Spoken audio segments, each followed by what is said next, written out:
3 முடிச்ச சீரியல்ல சூர்யா எதிர்பார்த்த மாரியே, இவங்க செஞ்ச தப்புக்கு தண்டனையும் அனுபவிக்கிறாங்க. நந்தினிக்கு அம்மா போட்டிருந்த போது என்னெல்லாம் ஆட்டம் ஆடுனாங்க. இப்ப சுரேகாவுக்கு அம்மா போட்டிருக்கு. அதுக்கு மட்டும் ஐயோ! அம்மான்னு வருத்தப்பட்டுட்டு அழுதுட்டு இருக்காங்க சுந்தரவல்லி. இத பார்த்துட்டு இருந்த சூர்யா ஓடி வந்ததும், "என்னாச்சு?" அப்படின்னு வந்து கேட்குறாங்க. அப்ப சுரேகா படுத்திருக்கிறத பார்க்குறாங்க. முகத்துல அம்மா போட்டிருக்கிறத பார்த்ததும், "அதானே பார்த்தேன். இவங்களோட ஆட்டத்துக்கு ஒரு முடிவு கட்ட வேண்டாமா? இவங்க செஞ்ச தப்புக்கு கண்டிப்பா அந்த அம்மன் தண்டனை குடுத்து தானே ஆகணும்."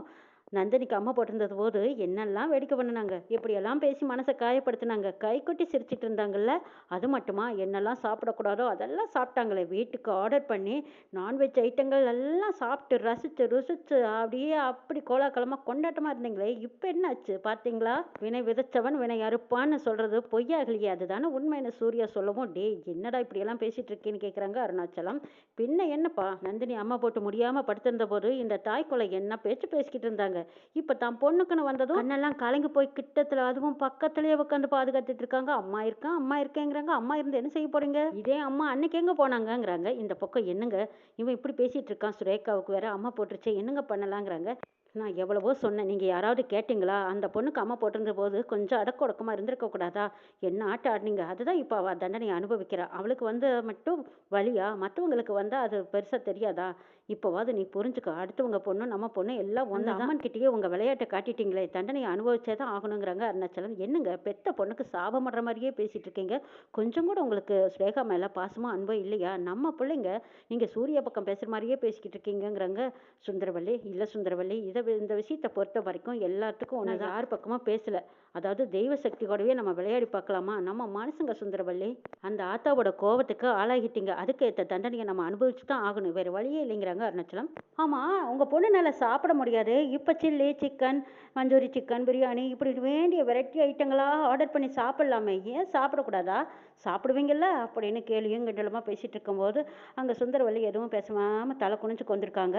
இந்த பக்கம் மாதவி, ச்சே இந்த நேரம் பார்த்து இப்படி வெறுப்பேத்துறானே என்னங்க பண்றதுங்கிறாங்க. அவன் பேச்ச கேட்டுதான் ஆகணும். என்ன செய்யறது? அன்னைக்கு நம்ம என்னமோ ஆடாத ஆட்டமெல்லாம் ஆடிட்டு தான் இருந்தோம். அந்த பொண்ணு நந்தினி முடியாம கிடந்த போது நாம ஏன்னு கூட திரும்பி பார்க்கல. ஆனா இன்னைக்கு நமக்குன்னு வந்தபோது அதனோட வலியும் வேதனையும் என்னன்னு நமக்கு தானே தெரியும். இப்போ வரைக்கும் அவன் பேசுற நேரம் அவனுக்கு, அதை கேட்குற நேரம் நம்மளுக்கு, வேற வழி இல்லை அப்படின்னு சொல்லிடுறாங்க. அசோக்கும் மாதவியும் பேசிட்டு இருந்துட்டு, சரி சரி வா நமக்கு சாப்பிடலான்னு தோணுது, போய் என்ன செஞ்சு வச்சிருக்காங்கன்னு பார்க்கலான்னு போய் பார்த்தா அங்கே எதுவுமே செய்யல. கல்யாணம் காரணத்தை கேட்டால் சுரேகா மேடத்துக்கு அம்மா போட்டிருக்குது இல்லைங்க, எதுவும் செய்யக்கூடாது, அதுவும் தாளிச்ச சாப்பாடெல்லாம் செய்யவே கூடாதுங்கிறாங்க. ஐயோ, அதுக்காக நாக்கை கட்டுப்படுத்தவே முடியாதே, நம்ம சாப்பிட்டே ஆகணுமே. என்னங்க இல்லைன்னா வெளியில் போய் சாப்பிட்லாமா? வீட்டில் சாப்பிடக்கூடாது. சுரேகா பாவங்க, சுரேகாவுக்கு எதாவது என்ன செய்யறதுங்கிறாங்க மாதவி.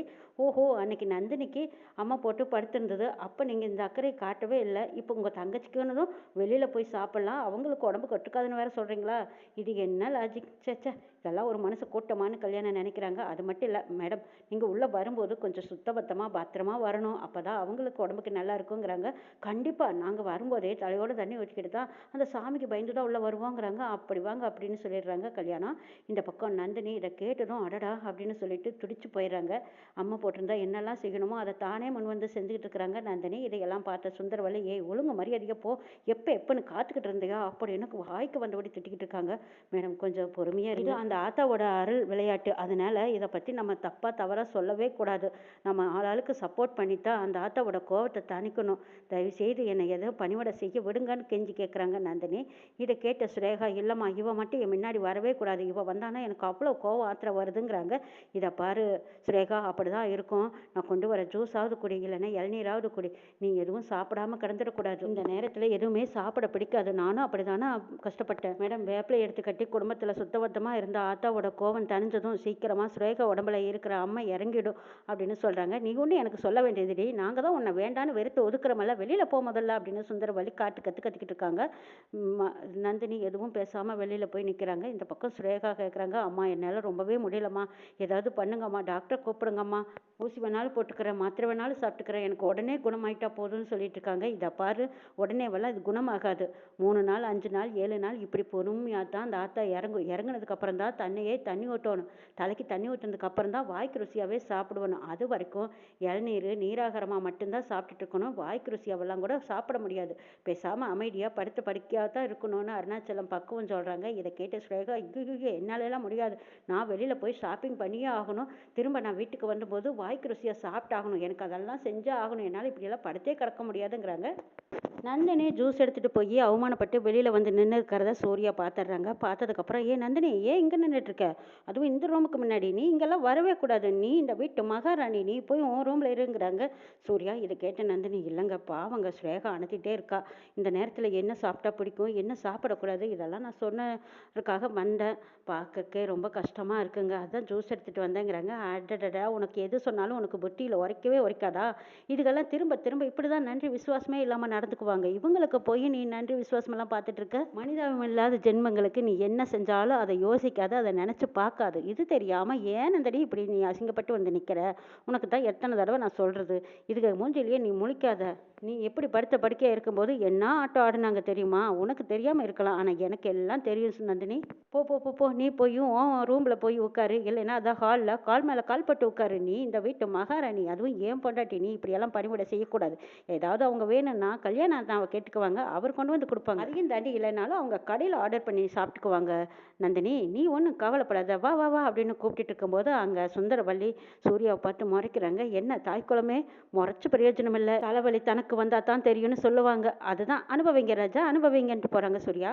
சூர்யா போய் கிண்டல் அடிச்சிட்டு இருக்கிறத பார்த்த சுந்தரவள்ளி சரி இதுக்கு மேலேயும் நான் இங்கே இருக்க முடியாது, கல்யாணம் நீ அப்பப்போ பார்த்துக்கோ, என்ன வேணுமோ தேவையானதை கொடுன்னு சொல்லிட்டு சுந்தரவள்ளி ஆஃபீஸ் கிளம்பி போயிடுறாங்க. இதை பார்த்த சூர்யா என்ன டாடி இது, பொண்ணுக்கு உடம்பு சரியில்லாமல் இருக்கா, இவங்க பாட்டுக்கு போய்கிட்டே இருக்காங்க, ஆஃபீஸ் வேலை தான் முக்கியமா அப்படின்னு கேட்கவும், என்ன சுந்தரவள்ளி இந்த நேரத்தில் கூடவா பிள்ளையை தனியாக விட்டுட்டு போவேன்னு கேட்குறாங்க அருணாச்சலம். அவள் தனியாக இருந்தால் என்ன பயந்துக்குவாளா, முக்கியமான மீட்டிங் நான் கலந்துக்கிட்டே ஆகணுங்கிறாங்க.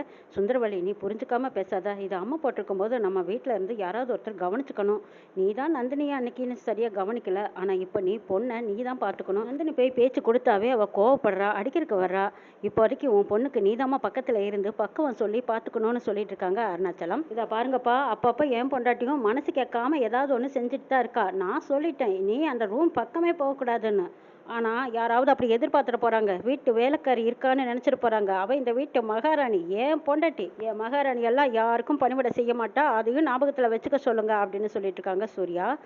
அவளை ஒரு நான் மனுஷியாவே மதிக்கல, அவகிட்ட நாங்கள் எதுக்குடா வேலை சொல்ல போகிறோம், ஏன் இப்படி மனசை புரிஞ்சுக்காம குத்தி கீறி கிழிச்சு மாதிரி பேசிகிட்டே இருக்க, உன் பொண்டாட்டியை நாங்கள் யாரும் எதுவும் சொல்லவும் மாட்டோம் எதிர்பார்க்கவும் மாட்டோம், மரியாதையாக அவள் வீட்டை விட்டு வெளியே போனானா எனக்கு அதுவே போதுங்கிறாங்க. ஓ தாய் குலத்துக்கு இப்படி ஒரு கனவு வேற இருக்கா, அன்னைக்கு நந்தினிக்கு அம்மா போட்டிருந்த போது நீங்கள் எல்லாம் இருந்தால் சும்மா சரியான ஆட்டம் போட்டுட்டு இருந்தீங்க, ஆனால் ஏன் நந்தினி வீட்டை விட்டு வெளியெல்லாம் போகவே மாட்டா, அவள் இங்கே தான் இருப்பா, நாங்கள் இங்கே தான் இருப்போம், எங்களுக்கு பிடிச்சதெல்லாம் நாங்கள் சாப்பிடுவோம், நீங்கள் என்னென்ன பண்ணினீங்களோ அதே மாதிரி நாங்களும் செஞ்சு காட்ட போகிறோங்கிறாங்க சூர்யா. இதையெல்லாம் பார்த்த நந்தினி ஐயோ சார் இப்படியெல்லாம் பேசாதீங்க சார், இது அம்மன் விஷயத்தில் நம்ம இப்படி பேசக்கூடாது, நம்ம அம்மனுக்கே சவால் படுற மாதிரி ஆயிரும், தயவு செய்து நீங்கள் அம்மா மேலே இருக்கிற கோவத்தில் இப்படி பேசிடாதீங்க சார் அப்படின்னு சொல்லி கெஞ்சிக்கிட்டு இருக்காங்க.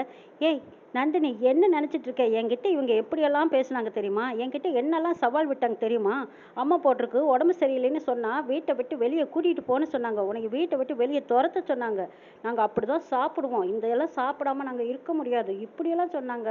நந்தினி என்னம்மா திமிரு பண்ணாங்க தெரியுமா, அந்த திமிரில் நான் ஒரு புள்ளி கூட திமிரா பேசலையே அப்படின்னு சூர்யா சொல்லிட்டு இருக்கும்போது, பரவாயில்ல சார் அவங்க பேசுறது தெரிஞ்சதை பேசிட்டாங்க, அதுக்காக நம்மளும் கூடவே பேசணுமா என்ன, விட்டுருங்க சார்னு கெஞ்சுறாங்க. என்ன நந்தினி உனக்கு இருக்கிற இந்த நல்ல பழக்கமே இதுதான், இதை நீ மாற்றிக்கவே மாட்டேங்கிற, இவங்களோட இவ்வளவு நாள் பழகி இவங்கள மாதிரி நீ மாற மாட்டேங்கிற, சரி விடு நீ சொன்னதுக்காக நான் இதை விட்டு தள்ளுறேன், போங்க தாய்க்குளமே, இப்போ தானே சுரேகாவுக்கு அம்மா போட்டிருக்கு, அடுத்தது நீங்கள் தான், காத்திருக்கவே முடியாதுன்னு கைகொட்டி சிரிக்கிறாங்க சூர்யா.